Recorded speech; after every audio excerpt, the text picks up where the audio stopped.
and welcome to our latest conversation with friends. You know, I love this part of our fundraising Nest Education, and this week we have a very special guest, Ashley David from Aotearoa, New Zealand. Welcome, Ashley. Kia ora. Thanks for having me. It's so lovely to connect with you again. I know we met very recently over in New Zealand. So over to you, Ashley. I kind of throw it open to our guests to tell everyone who you are, what you do, and what do you do in our world of fundraising? Thanks, Michelle. Hi, kia ora, everyone. I'm Ashley David. I'm currently located in Tamaki Makaurau, Aotearoa, New Zealand, Auckland, New Zealand, and I am the head of development at Q Theatre.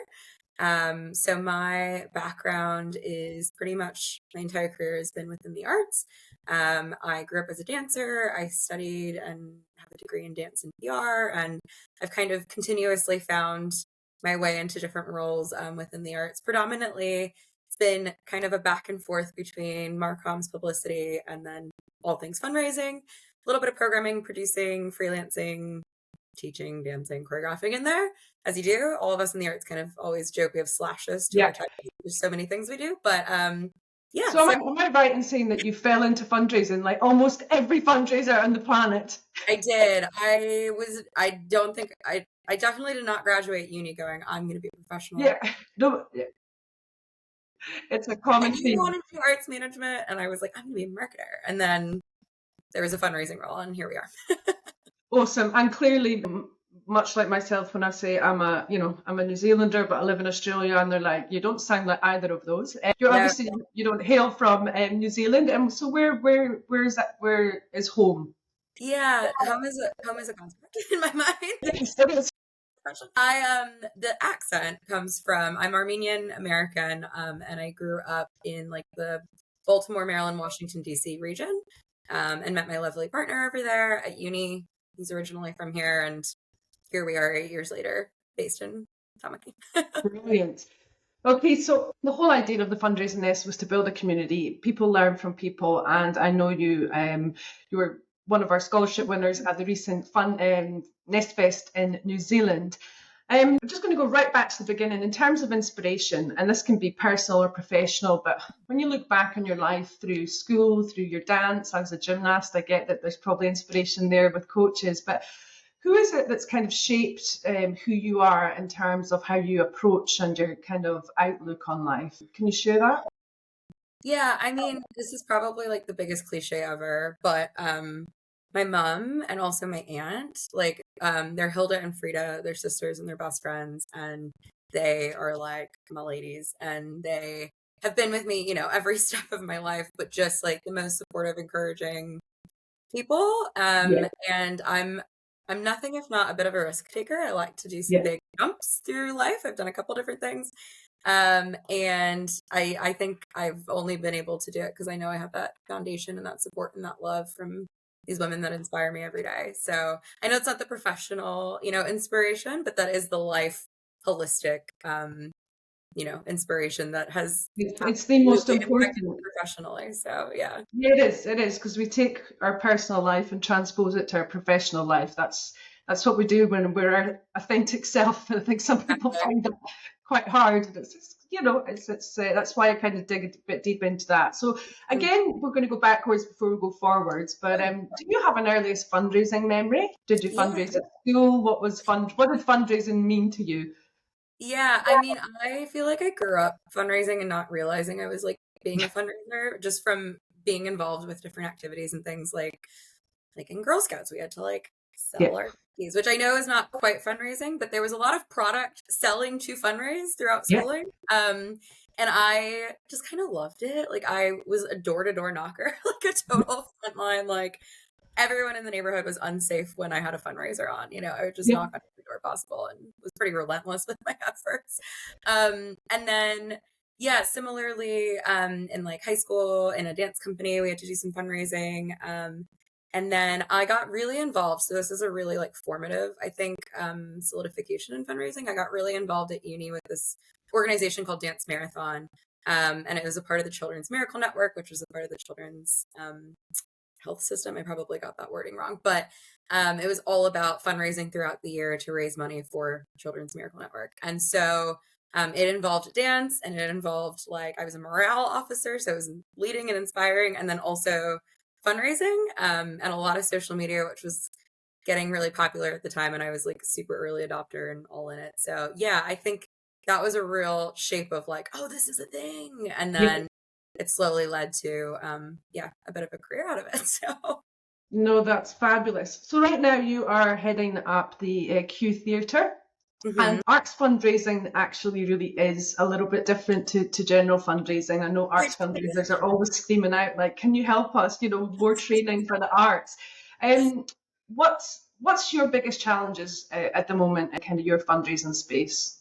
Yeah, that's a great question. Arts fundraising is really particular. And even when I was at Nest Fest, I think it was myself and maybe there was one other person in the room, but I think they were visual art, like from a gallery space. So I'm in the performing arts space, which is its own. We're all arts, but we operate a little differently. We're selling a lot of tickets to get people to get them to watch things on stages. So yeah, I think one of the biggest challenges is the arts funding landscape is quite wrought. And there's been a lot of changes, particularly out of the like post-COVID environment. We're now what I'm dubbing as the post-COVID environment. And so there were some taps that were turned on during that period in Aotearoa to really help and support and buffer, and the taps are off. And so everything we do as institutions, artists, from every layer of our ecosystem is so impacted by this macro funding landscape. And I feel like I'm in such a privileged position that I'm actually just really focused in on the fundraising for an organization that doesn't often happen. It's often somebody that does 1 million and one things, and fundraising is a slice and a piece of it. I was in that position before I was the marketing and the fundraiser. And I know a lot of charities operate that way as well, but I think there's just, I'm focusing on a micro in my organization, and I'm trying to build the different threads of individual giving as well as the grants, as well as the sponsorships, and, really lay a solid foundation. I'm the first person with a full-time role at that organization to do this, but I don't operate in a vacuum. I am impacted by what's going on by the entire arts ecosystem, and we can't do anything in our spaces unless artists are getting funding to be in our spaces. I can't bring people in unless we have artists. And so it's a total domino effect, and everything has to gel with each other for it to really operate. So it's a bit of a beast, but I wouldn't have it any other way. I can't imagine, never say never, but I have been really fortunate that like every job I've had so far has actually just kept me in the arts. I'd like to keep it that way, but we'll see what happens. Who knows? Well, yeah, nice to segue into the next one. Big question I have for you is, what do you love the most about what you do? What I love the most is the relationships. I'm an entirely relational person, whether that's interpersonal with my team and the people I'm working with, or that's the external, stakeholder side of things. I just genuinely love getting to know people and building some bridge of connection or understanding or relatability. And yeah, the individual giving side really just brings me joy, because I'm sure so many of us, it's like a service we're providing, like people are so giving with the things they want to be really giving with. And it's really just tapping in and understanding what they're interested in and playing matchmaker. And I have a multitude of matchmaking opportunities. So I'm really fortunate in that space. And the arts definitely are particular. So in a country that's like small in population size and coming from a country that's quite massive in population size, individual giving looks quite different here. There's some doors that are continuously knocked by all of us. Your enthusiasm is infectious. I love it. I love that you're so passionate about what you do, because I reinforce that. You've got to love what you do, or you can't inspire. I love what you mentioned there about, we're in the business of inspiration, and we inspire people to be generous. And when people are generous and we've inspired that generosity, it is a brilliant win-win situation, isn't it? That you've supported them to see the impact they want to see in the world. I absolutely love it.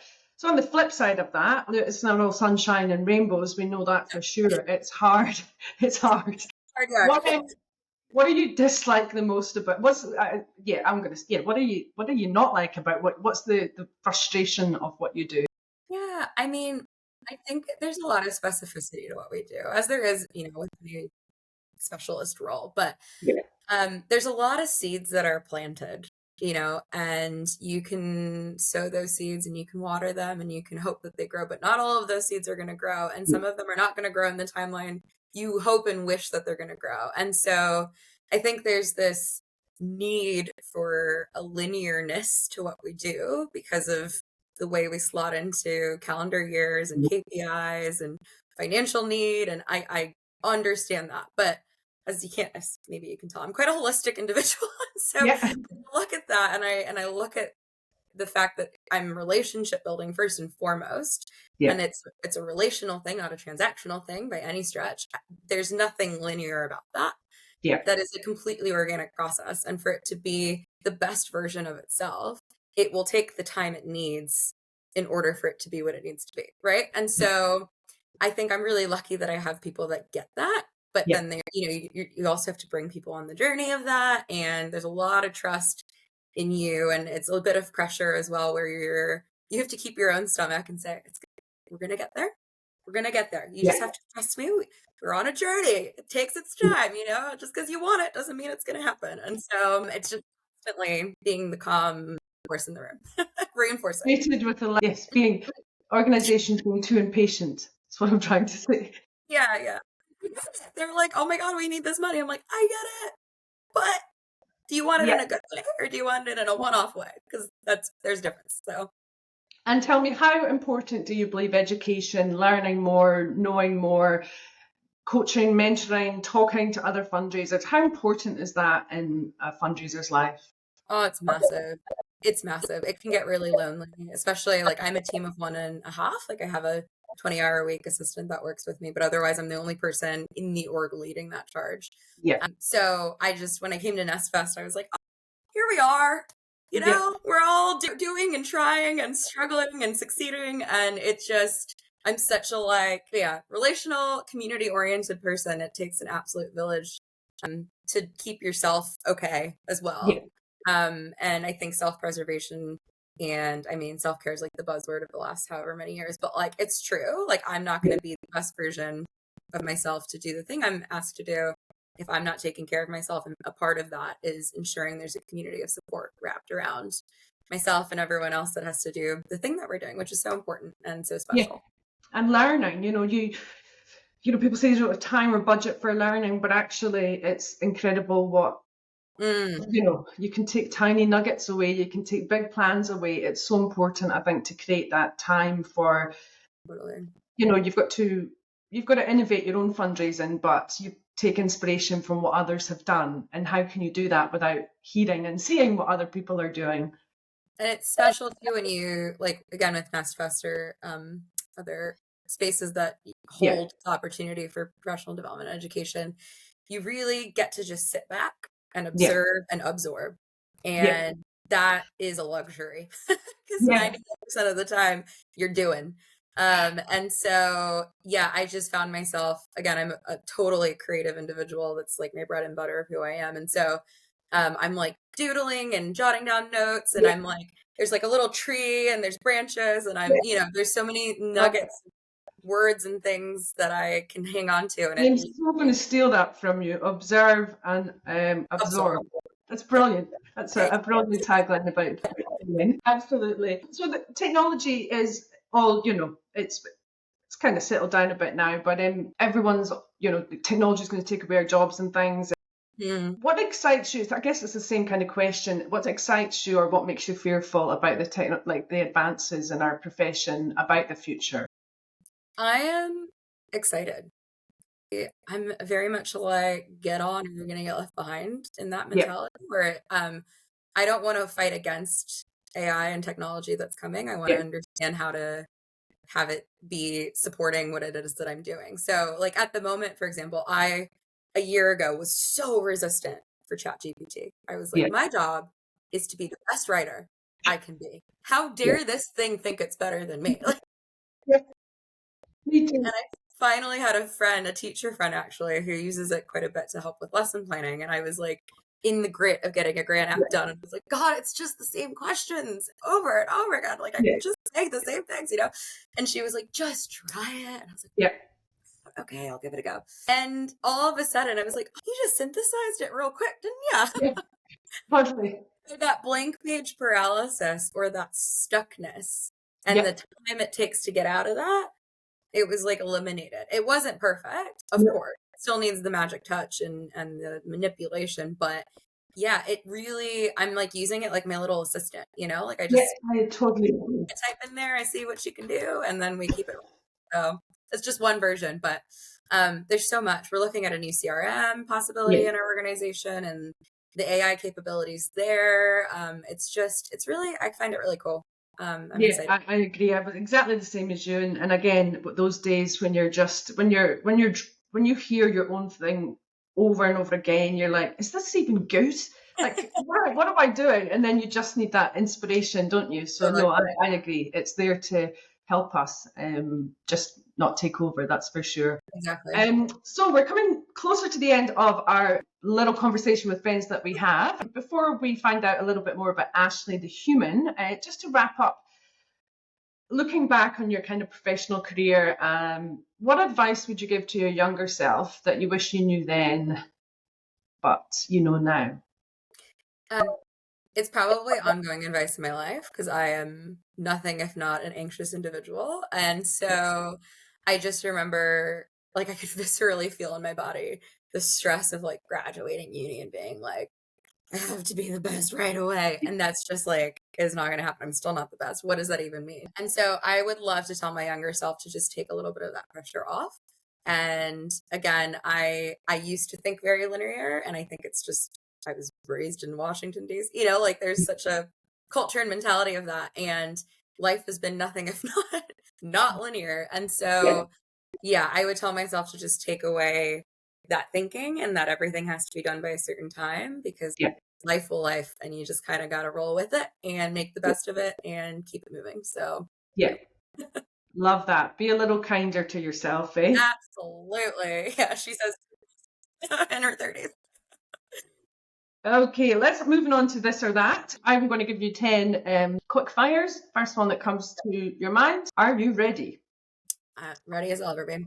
Mountains or beaches? Beaches. Introvert or extrovert? Movies or books? Books. Tea or coffee? Coffee. Cats or dogs? Dogs. Morning bird or night owl? Night owl. Camping or hotels? Oh. Phone calls or text messages? Texts, please. Pizza or curry? Pizza. Marmite or honey? Thank you very much. Ashley, where can we find you on the weekend? What does Ashley do outside of fundraising? So I live in a little shoebox home with it's a job, with my husband and my little dog Ruby. So you can find me doing yoga, Pilates, hanging out with my friends, walking my dog, on a beach when it's summertime, reading my books. And yeah, that's it. Movement as much as possible. I need to take a lesson out of your book for sure. I could be a lot more, look after myself a little bit more at the moment, but summer is coming, so hopefully that will encourage us all just to slow down. Ashley, it's been an absolute pleasure having you today. Thank you so much for joining us, and I'm sure it won't be the last we see or hear from you. I know you're doing wonderful things at Q Theatre, and thank you for everything you gave to the Nest Fest. You were the standout pupil. You were just so engaging, so enthusiastic, and it was really brilliant to see that. And the observation and absorb, brilliant. Thank you, Ashley, and good luck with your fundraising. Thank you so much. Happy day. Bye.